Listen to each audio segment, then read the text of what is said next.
Abby Talks, and I'm with the lovely Abby Crawford. And if you don't know who she is, you're sleeping under a rock. She has quite the reputation around town and on social media. And she did something over the pandemic that just really intrigued me. And I thought, I want to know what these things are and what she's thinking when she's doing them. She's a performance artist. She is a cabaret singer.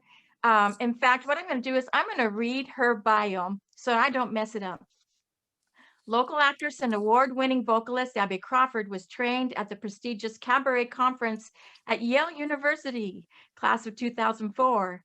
Abby has been on stage around the Inland Northwest and nationally for over 30 years. She has performed multiple times as a soloist with the Spokane Symphony, was the lead singer in the Hot Club of Spokane, and shares the stage with the New Orleans Cottonmouth Kings in New Orleans, and has been on every stage in Spokane. Yes. Abby is Spokane's only trained cabaret singer and has won awards for Best Singer Performer in the Spokane Coeur d'Alene Living Magazine Best of poll 2 years in a row. Congratulations. In the latest decade, she's directed shows for Lake City Playhouse and the Modern Theater, has sold out 7 months of her cabaret in Hayden Lake at the historic Clark House. You can find more information on her at www.abbycrawford.com. So welcome, Abby. How are you, girl? I'm doing just fine. I get to see your pretty face. Oh, well, you just got back from the Oregon coast, right?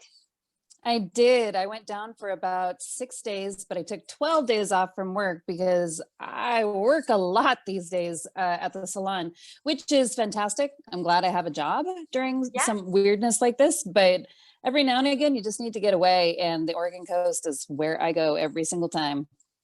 I know, I've seen you go there, and I'm always very envious. We've tried to go, but there's always been like smoke and fires, and they have stopped us, so we've had to pivot. But we're gonna get there. Mark's not been, so we're gonna get there. Oh my yeah, gosh. beautiful photographs. I just love your videos of the ocean. I could sit there and just watch them on a loop. It's just so relaxing. So tell me, girl, where were you born and raised? Oh gosh, we're going way back. I was born I was born in Pella, Iowa, actually. Born and raised in a tiny little Dutch town in the Bible Belt.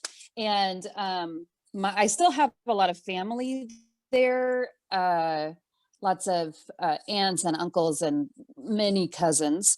I was raised out in the country. Moments from my grandpa's farm, my great grandpa's farm. And so I pretty much grew up a country girl in a tiny little town. And it's a much bigger city now than it was when I left. But at one point, I think there was like 9,000 people or something, but it has a very big touristy season there because of the Dutch community. We have something called Tulip Time every May. And so, I grew up with tulips. I grew up with Dutch pastries, and I grew up Dutch dancing. Hey. I asked if you were wearing a costume when you did your Dutch dancing. Absolutely. I danced the male part. Rarely did I dance the female part. And so the boys' costumes were not nearly as cool, but I did have my female counterpart costume too. And so I could go back and forth because I knew both parts. But I haven't done that since I was 15 years old. I think we moved out here in '89, and I was 16 when we moved out here. So I've been here longer than the place I was born. So crazy. Oh, that's awesome. No, so you probably were always singing, like right out of the womb, right? You always were just a singer girl. Always. Yeah, always. I didn't actually start singing in front of people. I mean, on stages and stuff until my grandma Shirley took me with her to choir practice at church. And that's where I started singing. So I did a lot of solo work there, and grandma and I would sing duets for holidays. And but when you're singing with family, you have a pretty solid blood harmony, and we sang really well together. And she passed away probably 4 years ago, and I flew back after a show. So I was doing a show at Civic. So we got done with the Sunday show. I got on a red eye, flew home for her service because she had a list of songs that she wanted me to sing because we knew she was passing. And so she's like, hey, if you can't make it, I understand. And I was like, oh my God, Grandma, Right. like I'm not gonna go. So, Right. but of course I'm gonna sing for my grandma. But I mean, I was probably 13 or so when that started happening. But yeah, I've been singing. I used to have people tell me that I sang too much, and they're like, "Hey, you need to be quiet now. You're singing too much, like in class or, um, you know, at school on the playground, whatever." People are like, "Oh, you're so annoying," and I'm like, "No, I'm singing." So, yeah, always singing. I can relate to that, all of it. So I could I could go on, but I won't. So your first band, your first time like with live musicians and maybe it was an orchestra. What was your first experience with working on Oh, stage with live musicians? I would say that would be in The Sound of Music when I Oh, fun. was 16 or 17. They cast me as a nun. And we had to sing How Do You Solve a Problem Like Maria, that song. That was the Right. first time. And but I had sung in like jazz choirs and um all kinds of different choirs, but not really. I mean, I think that would be the thing, because on stage you really have to collaborate with everybody, whereas when you're in a singing group like Triple Trio or something like that, you do what's on the page rather than having to memorize it and looking to your orchestra. And I went to Ferris High School. I graduated. I was there my junior and senior year, and so senior year I had the lead in the Unsinkable Molly Brown. And Perfect. I remember one night I was singing, what's the song? Beautiful People of Denver. And I skipped 72 bars of music. And I have never seen such fear on a person's face because my band director, he was like flipping pages and he's trying to figure out where I was going to come Gee. out. And I just kept going. I'm like making stuff up and I just went. And it was that night that I realized how important it was that you need to have a really good relationship with your director and your music director. I love So, that story. I love that story because, there's so many people who are going to be watching this who have stage fright and that, and to see, your posture, just talking about it, it's like, you survived it. You survived it. yeah, it's a And now great it's from lesson, memory. actually. Yeah, it's one of those things that if you realize that you've messed up or you said a wrong like a wrong word or a wrong lyric or something, if you keep going without showing that you've forgotten, then nobody else is going to know either because they don't know the lyrics. You know the lyrics. So That's right. It's easier when you're in a choir. It's harder, when it's just you in front of that microphone, though. But, even then, sometimes the band won't even catch on because they're so paying attention to what they're doing. And, of course, oh, you know I'm used to being wallpaper, it's just like, oh, yeah, there's music over there. And so what have you been up to? oh man, that happens everywhere in Spokane, that kind of thing where Yeah, you're just background music. It drives me right, crazy. right. Drives me crazy. I So mean, you when could was your mess up and last they won't even gig? know, but When oh, was your last gig? my last gig was with the New Orleans Cottonmouth Kings on Frenchman in New Orleans. That was the last time I performed live for a group of people, like in front of people. I was there for Mardi Gras, February 2020, Last and year? it was yep, it Oh, was last year. February. Yeah, February last year. So yeah, a year ago, February, and I know these guys. It's not like I perform with them regularly, but whenever I'm in New Orleans, I always sit in with them for a couple of songs. And I sang with them. We were at the Spotted Cat and I sang 2 songs and it was delightful. I love them. I love them. I love them. And I love New Orleans and I love the feeling of Frenchmen and everything about it. So I believe that. I'm glad that was the last place that I performed. Yeah, Like going that's a out with a bang. no kidding. That's a great memory too. That's awesome. Yeah, great Oh, I band. would love to have been there for that. So I did go online and look for some performances of you, and nothing was really like professional quality, just like off of someone's phone. But you did this one, Cocktails for Two. Oh, girl. Yeah, I'm like going, yeah. oh, I wish this was like on, professionally videoed because it was brilliant. Yeah, see, that's the thing is that I am not I think I videotaped my cabaret once professionally, and I didn't like it because the idea of cabaret itself, American cabaret, people get it mixed up with German cabaret, which includes stripping, which I don't do. Oh, And yes. and I I think that the live aspect makes it way more enjoyable. Like I can be funny, I can be serious, I can be, intense, and I can sing a torch song like nobody's business. But unless you're there in the room, it doesn't, I don't think it, I don't think it means the same thing. Like it doesn't feel the same. So I've never recorded a CD of my own. I've been on some CDs, Right. but I've never recorded one of my own because to me, it just doesn't make sense to put what should be live music on, on a and record it. So I've never done it. And I've been asked tons of times, like, oh my God, when are you going to record? And I'm like, I don't think I will. Well, I'd But love to have a video of you in one of your cabaret performances that is you in front of an audience performing your cabaret. I just think that needs to yeah, be done.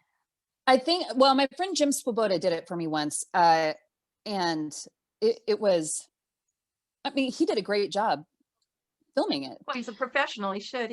Yeah. And he did a fantastic job because I was going to send it forward to the woman who was my inspiration for cabaret. The first time I ever saw a cabaret singer, her name is Samantha Samuels, and Okay. she's from San Francisco. And the Okay. first time I saw her, she came out, and it was at a fundraiser that I did when I was like 23 years old. And we had sung, it was me, my friend Cheyenne Jackson, who's a big freaking star now. My friend Tara Cooper, who is a fantastic talent. I think Nick Bailey was also in it. But we got up and we sang our songs for the first half of this. And then she comes out for the second half. And the minute she walked on stage, holy crap, like she had everybody in the palm of her hand. She threw herself on top of the piano and started to sing. And I was like, oh my God. Like, Yeah, she owned it. Yeah. I want that. That's what I want to do. And I found out about this, the cabaret conference. It was 3 weeks at Yale, and you worked with the creme de la creme of the cabaret community on the East Coast. And they did everything from teach you what to wear.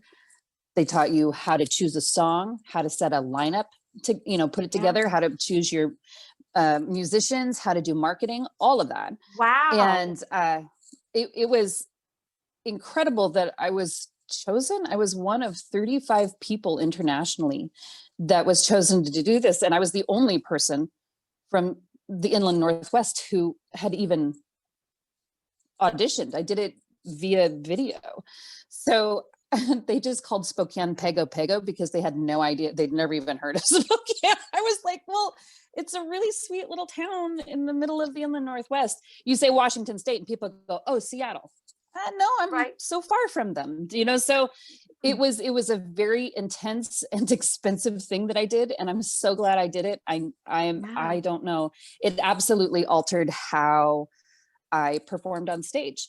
And Yeah. I had always wanted to be like a big theater person. And then I decided, no, I just want cabaret. That's all I want is cabaret. And so that's what I did. And it was the best thing I've done for myself as a performer because it, Well, kind of branches off into everything else. I can use it everywhere else. So absolutely. And your posture on stage is so commanding that, yeah, for that to be in Spokane is really a great thing for all of us too. So thank you for doing that. Aw, you're I'd like sweet. to, I'd like to see more, but I know it's coming. It's coming. You're still a baby. So, um, we talked about that. I don't feel like a baby, but okay, I'll take it. Yeah, well, you are. Anyway, You got lots of time to do lots of stuff yet. And so you're doing hair. You do hair, and tell us where you do hair. Let's get a I work plug at in. I work at the Jewel Box Salon, downtown Spokane. It's on the corner of First and Lincoln, and you can book an appointment online at thejewelboxsalon.com. But I do all kinds of stuff. I specialize in curly hair and cutting curly hair. It's something that I really am dedicated to, is curly haired people never having another nightmare about a haircut. But I also love fantasy color. I mean, obviously this is, the reds that I put in my hair are brighter than what you're going to get naturally, but I love doing fantasy color. It's fantastic stuff. But it's a beautiful salon. It's very bright, 3 walls of windows. It's right across from Nito Burrito. So once they open, they're opening May 5th. Once they open, then you can come and get your hair done and go get a burrito. So what a great advertisement. And you've been messing around with felt, I saw. Oh my God, I love it. I mean, if you consider, like, when I take on a hobby, I go all in. And I don't start the hobby unless I know I'm going to be good at it. So, or like I get an inkling like, okay, I could really enjoy this. I did embroidery a couple of years ago and I really still love embroidery. But here's the thing with felt, I get to, here, I'll show you. It starts off looking like this. Oh, okay. Big puppy You can stuff. actually buy it. Yeah. And then you get to use needle. You see that? Yeah. A needle. And then I get to stab things. I get to stab it for like 6 to 8 hours. Oh my God. It's the best thing for my anxiety. And then I come up with little things like this. Look at my little heart. Well, I like your hats, your berets. Yeah. You I have don't one know. of those? Let me see. Hang on. Well, Abby, I have a confession. I'm hoping that you'll expand and make cat caves, because I want a cat cave. Have you seen those? Oh, I would love to make, yeah. And actually I'm digging into wet felting a little bit, because with those, I can wet felt the whole thing and make it as big as I want. And then I can put designs on it. Let's see. I don't think I have any of my, the mushroom ones, because I've sold them all. I bet. They're so cute. Oh, look at that. That's my Frida Kahlo. Yeah. Oh, very good. Oh, I love Frida that. Kahlo. There's a bunch of little hearts on that one. I love that. Let me see if I can. Oh, here. This is one of my favorites. It's my Luna moth. Oh, Isn't that I beautiful? really love that. Yes. But they're Oh, awesome. gosh, I need to go shopping.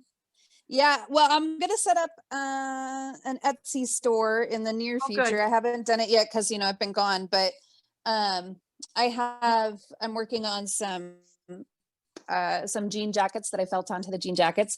But Wow. did you see my Troy Nickerson head that I did? Hang on. No. Oh, that's so Troy. Yes. Isn't it?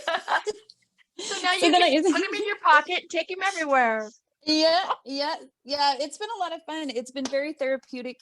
And it really, if I'm learning a song, or if I have podcasts that I listen to, I will sit in my little corner here for hours and hours and hours, so it's been a very delightful, like meditative.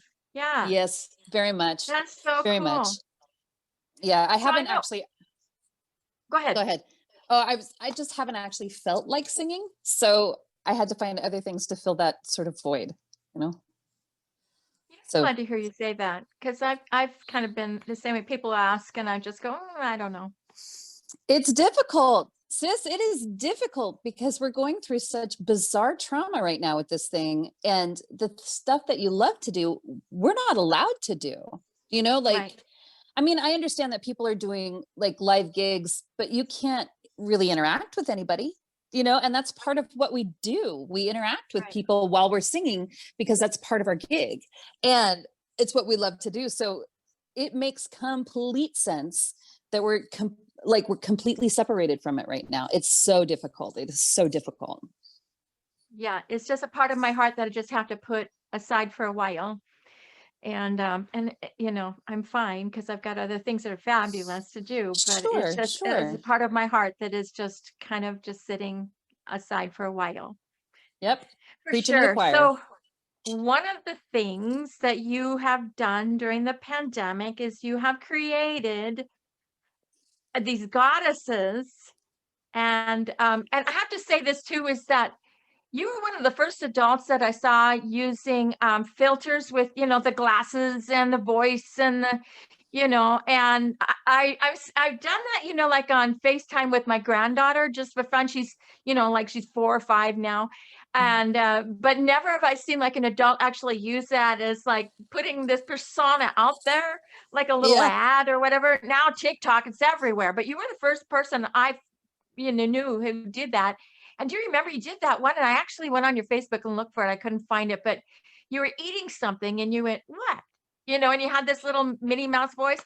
Oh gosh, I love that so much. I kept showing everybody going, have you seen this? Have you seen this? Oh my God, is this adorable? It was a gluten-free brownie. Right. Right. Oh God, it was the best. It was just the best.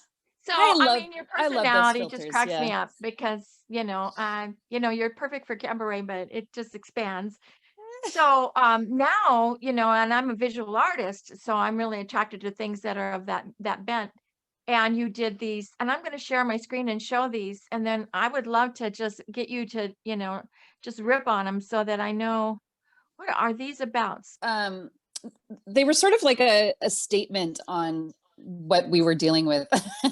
There's I'm gonna let this thing just roll, but you talk about Lady. This right. is so good. So I started off because my Amelia was teaching me that's my first one, Our Lady Quarantine. And love I that. was That's my messing favorite. around with makeup, and I took a picture in the bathroom just for fun with, with the crown on, and then I started playing with the filters, and I was like, holy crap, this looks like one of those, saint pictures that you see like on those candles. And so I just put it out there for fun, and people went nuts for it. And I was like, Yeah. oh my God, I bet you I could do one of these a week, because I wanted to do, we had the one with the toilet paper, we had the one with the plastic gloves, we have the one with the please wear your mask. My favorite one is the Saint of Snacks. She's my favorite because I know there she is. Yeah. Yep. She's one of my favorites because we snacked and snacked and snacked during that 12 weeks. I was like, well, I don't know what else to do. I need comfort food. And I ate everything from licorice bites to Rocky Road ice cream to she has a high chew necklace on. And I just can't love these enough. They're just so fantastic. Yeah, they were a lot of fun to create. It was fun to try to put together their personalities. Saint of toilet paper. There she is. Yes, All the I remember snacks. that one. Oh, Yeah. God. Yes, they were a lot of fun. And I was fascinated by how many different outfits I could put together with all this stuff, They But all have a story that relates to what the heck we're going through here, I mean, they've been a lot of fun. They were a lot of fun to create, and they definitely will stay with me. And maybe someday I will be able to put them into a calendar. Who knows? We'll see. Maybe I'll raise money I would for love to somebody. see that. But if not, I did them in my bathroom with natural light and my iPhone, and that's it. Isn't that Well, something? and of course the filters and stuff, I mean, it was just have fun, living through the pandemic. Can you imagine living through the pandemic without technology? It's just really, it's really helped. It has. It's And helped if you to, think about what the arts have done for everybody during the pandemic, and yet the arts are the ones who are still suffering the most, it is Yes. mind-boggling. Yes. So yeah, I can't imagine my life without the technology, because it literally gave me life during that lockdown. It was crazy. Yeah. Oops.